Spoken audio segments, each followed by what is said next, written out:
And subscribe my YouTube channel. चलिए आगे बढ़ते हैं।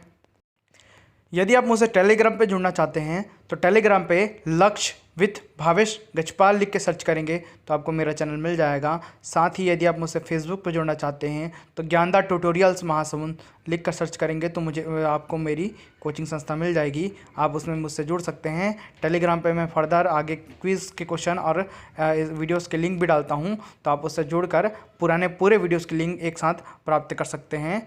साथ ही यूट्यूब पे मेरे चैनल को सब्सक्राइब कीजिए और शेयर कीजिए। धन्यवाद। हेलो, चलिए आज देखते हैं हम छत्तीसगढ़ की जनजातियों के पार्ट 11 में, जिसमें मैं आज हल्बा जनजाति के बारे में पढ़ाने वाला हूं। इसके पहले मैंने 10 वीडियो बना रखे हैं। 10 वीडियो के लिंक मैंने डिस्क्रिप्शन बॉक्स में प्लेलिस्ट के रूप में दे रखे हैं। आप वहां से जाकर बाकी वीडियो देख सकते हैं। सभी मानक पुस्तक से तैयार किए गए, पूरे ऑथेंटिक सोर्स से मेरे द्वारा तैयार किए गए। इसको आप मानक मान सकते हैं। सीजीपीएससी मेंस में लिखने के लिए ये बहुत ही इंपॉर्टेंट है। पूरा डिटेल है, एक एक बिंदु मैं इसमें पढ़ा रहा हूँ, शॉर्ट करके पढ़ा रहा हूँ। मेंस में आप उसको एक्सपांड करके लिख सकते हैं। इसके अलावा आप चैनल को लाइक कीजिए, सब्सक्राइब कीजिए, बेल आइकन को जरूर प्रेस कीजिए ताकि आपको नोटिफिकेशन प्राप्त हो। वीडियोस को लाइक करेंगे तो यूट्यूब आपको वीडियो सजेस्ट करेगा। साथ ही आप बेल आइकन को प्रेस करेंगे तो आपको वीडियोस मिलते रहेंगे। चलिए आगे बढ़ते हैं। आज की जनजाति हल्बा जनजाति में तो 2011 की जनगणना के अनुसार हल्बा जनजाति की संख्या 3,75,182 है, जिनमें पुरुषों की संख्या 1,83,877 है। महिलाओं की संख्या 1,91,305 है। इसके अलावा जब हम साक्षरता की बात करते हैं तो साक्षरता 2011 की जनगणना के आधार पर हल्बा जनजाति की साक्षरता सर्वाधिक 72.6% है, जबकि पुरुष 86.6% और महिला 66.2% साक्षर हैं। एक बात मैं आपको क्लियर कर देता हूं कि सीजीपीएससी प्री के जिस क्वेश्चन में 2016 के जो क्वेश्चन पे आया हुआ था कि कौन सी जनजाति छत्तीसगढ़ की सबसे साक्षर जनजाति है, तो उसमें उराव जनजाति लिया गया है, लेकिन उसमें हल्बा ऑप्शन पे नहीं है। यदि आपको हल्बा ऑप्शन पे देगा तो हल्बा ही सबसे साक्षर जनजाति आएगी। ये दोनों क्वेश्चन डिफरेंट है, याद रखिएगा। 2011 की जनगणना के आधार पर हल्बा जनजाति छत्तीसगढ़ की सबसे साक्षर जनजाति है, जिनकी साक्षरता 72.6% है, जबकि जो उराव है उनकी साक्षरता 68.9% है। उसके बाद आपका कंवर का आता है 67% के आसपास साक्षरता। तो इस प्रकार यदि छत्तीसगढ़ की सबसे साक्षर जनजाति और उसमें हल्बा ऑप्शन में रहा तो आप उराव नहीं लगाएंगे, आप हल्बा लगाएंगे।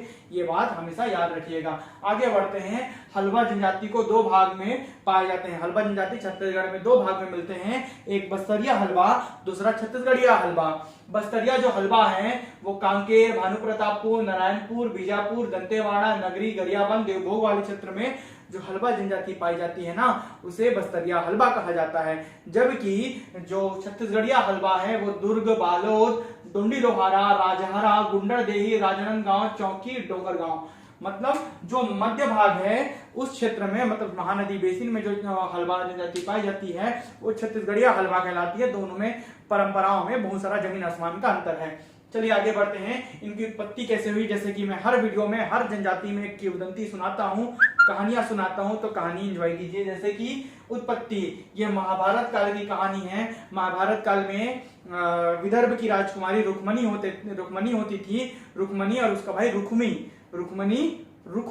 रुक्मी उसका भाई था और रुक्मणी कन्या है, ठीक है। तो राजकुमारी है, उन्होंने श्री कृष्ण को, द्वारिकाधीश श्री कृष्ण को प्रणय निवेदन भेजा। तो प्रणय निवेदन जैसे श्री कृष्ण स्वीकार करते हैं तो रुक्मी को गुस्सा आ जाता है, मतलब उनके भाई को गुस्सा आ जाता है। वो सेना लेकर द्वारकाधीश पर आक्रमण कर देते हैं, द्वारका पर आक्रमण कर देते हैं।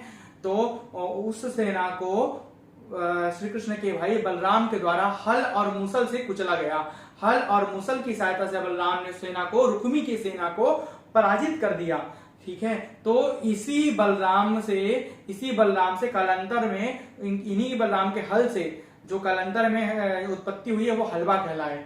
तो हल चलाने वाले हल्बा कहलाए, बलराम के ही हल को चलाने वाले कालांतर में हल्बा कहलाए। हल जोतने का काम करते हैं हल्बा जनजाति, कृषि करने का काम करते हैं। तो हल व मूसल से इनकी उत्पत्ति हुई है। जैसे कि हल धन बा, हल वाला जिसे खेत जोतते हैं, ठीक है। अब बा का तात्पर्य बहाना होता है। बहाना में चावल को कूटकर चिवड़ा बनाने का काम करते हैं।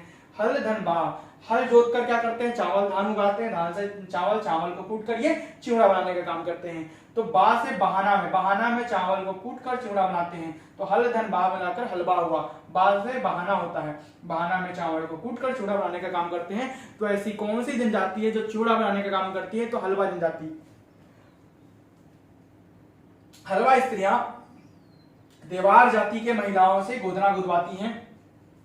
अधिकतर जनजातियों में जो स्त्रियां हैं वो देवार जाति की महिलाओं से ही गोदना गुदवाती हैं। कुछ एक दो जनजातियां जिसमें ओझा जाति, जो ओझा गोड़ है, वो लोग गोदने का काम करते हैं। लेकिन जब भी आएगा ओझा और देवार, तो देवार ही आएगा आपका, ठीक है। तो हलवा स्त्रियां देवार जाति के महिलाओं से गोदना गुदवाती हैं। बोली हल्बी बोली बोलते हैं। कौन सी बोली बोलते हैं, हल्बी बोली बोलते हैं। पेय पदार्थ सल्फी, ताड़ी और महुआ। सल्फी के पेट से सल्फी, ताड़ के पेट से ताड़ी और महुआ के पेट से महुआ शराब जो ये सेवन करने का काम करते हैं। आर्थिक स्थिति कृषि व जंगल उपज पर निर्भर करते हैं और चिवड़ा कुटने का काम करते हैं। मुख्य व्यवसाय इनका कृषि कार्य है और साथ ही चिवड़ा कुटने का काम भी ये करते हैं, याद रखिएगा।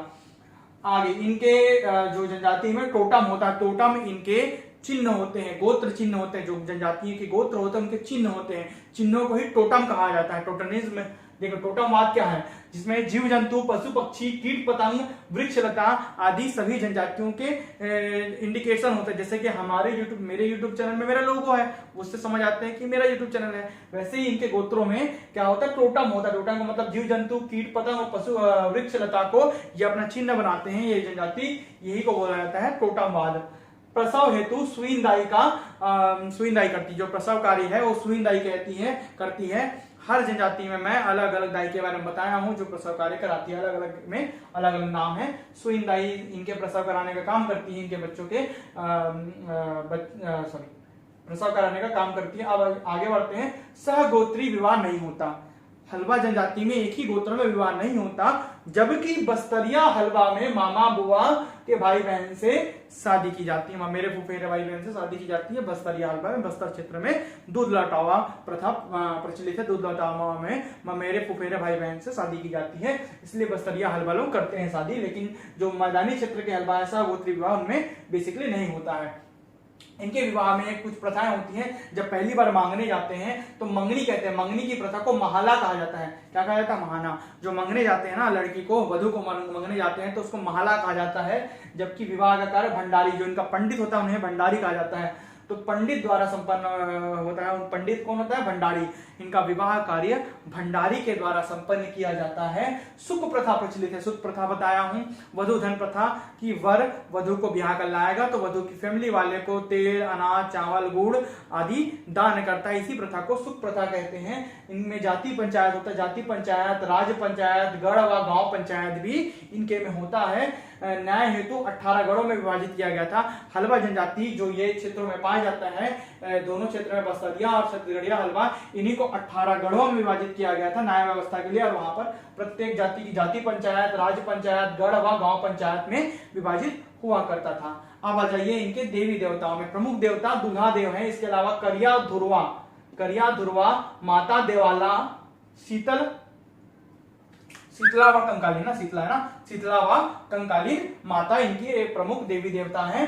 कुल देव, ये याद रखिएगा, इनके कुल देव कौन है। गुसई पुसई इनके कुल देव हैं। कुंवर देव और मौली माता इनके कुल देव होते हैं। गुसई पुसई, कुंवर देव और मौली माता हलवा जनजाति में कुल देव होते हैं। आगे बढ़ते हैं त्योहार में। जनजाति त्योहार, बस्तरिया हलवा लोग, वैसे तो बाकी जो मैदानी हलवा है वो सभी त्योहार मनाते हैं, नवाखानी, दीपावली, दशहरा, है ना। लेकिन जो बस्तरिया हलवा है उनके विशेष त्योहार है, वो आपको याद रखना पड़ेगा।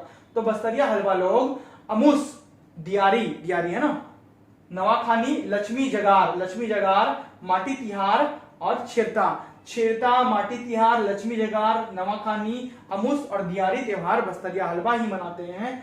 नृत्य, कर्मा नृत्य, पड़की नृत्य, होली नृत्य ये प्रमुख रूप से करते हैं। इसके अलावा बस्तर में मतलब बस्तरिया हलवा लोग बस्तर में डंडारी व गेड़ी नृत्य करते हैं।